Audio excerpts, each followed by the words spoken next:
Why is the city great today, and why should people come back if they left? You'll have 1 minute.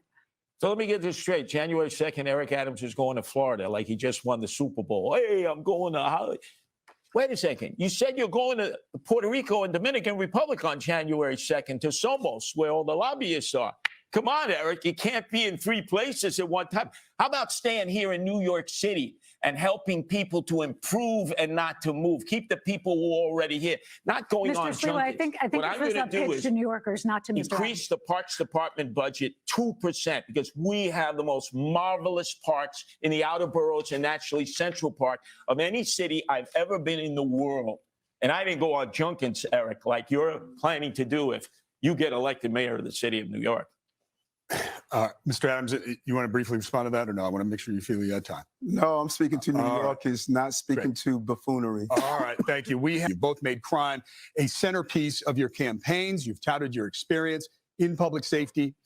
Mr. Sliwa, you say you're a proud outsider and founder of the Guardian Angels. Why should voters trust you more than your opponent, who is a former police captain, to lead the department, the NYPD? You have 1 minute to respond to this. Because I'm the only candidate standing on this stage that has said I will hire more police officers.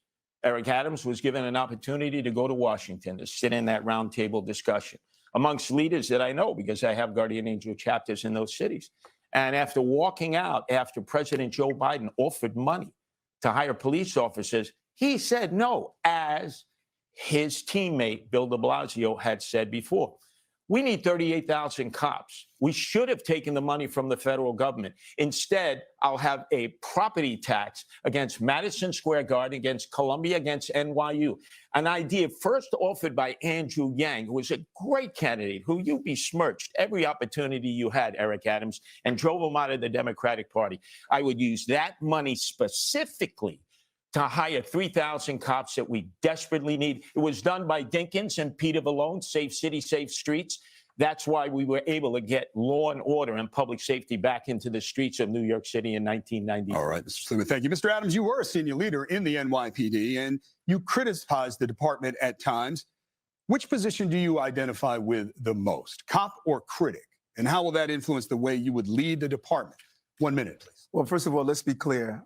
New Yorkers are going to make a determination of a person that wore a bulletproof vest and protected the children and families of the city and fought crime against a person who made up crimes so that he can be popular.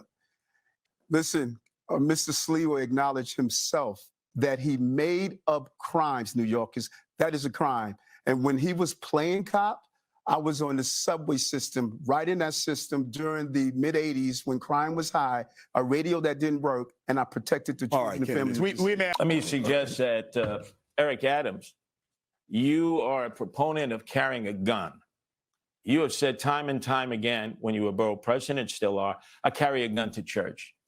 Then you amended that and said, you know, when I'm mayor, I'm going to carry a gun. I'm in the inner city all the time. I don't wear a bulletproof vest. I don't carry a gun. I never have.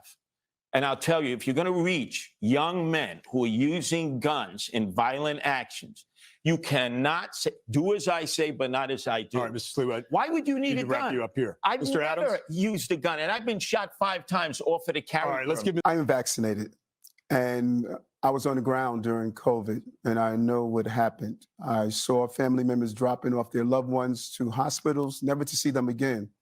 I saw how it traumatized our businesses, how it destroyed our economy. I believe the mayor's action today was correct. I would have handled it differently. I would have sat down with my union members, and I would have sat down with those who are involved, and we would have worked out a way where we could come to an agreement. I stated this over and over during COVID. Credible messengers. The heads of unions, they are the credible messengers for their members. And I believe that we can come to the appropriate place where we can vaccinate everyday New Yorkers, protect us. We can never go back to where we were when COVID hit the city. Now, after establishing the rules, which were get vaccinated, which I am, or get tested once a week, same with firefighters.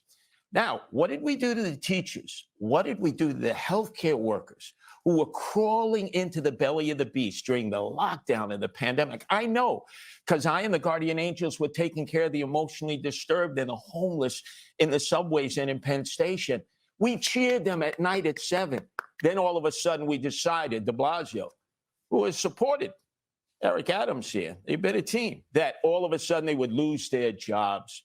That is a horror if they weren't going to be vaccinated. We should never fire people. Thank you, Mr. Sliwa. For that reason. Eric Adams is with the elites in the suites, the TikTok girls, trying to sort of live up to the Kardashians at Club Zero Bond. Come on, Eric. Come back. Come back to the streets and the subways. Just a quick, Be with the real peeps. a quick. I stay at my brownstone. I live in Brooklyn. That's my primary residence. I'll spend time in Borough Hall because sometimes I work to 4 or 5 at night. I put my feet up on the desk like I did when I was in the precinct. But that's my primary residence. I don't jot down the number of days I'm there. But that's where I lay my head. Eric Adams spent more time on vacation in Monaco. Okay. Who goes to We have to Monaco, move. the rich, the famous? We have to move on, Mr. Sliwa. And that had to be dragged out of you that you went to Monaco while I was standing with the correctional officers. Mr. Sliwa, we have to move on. Protest of their conditions outside of Rikers.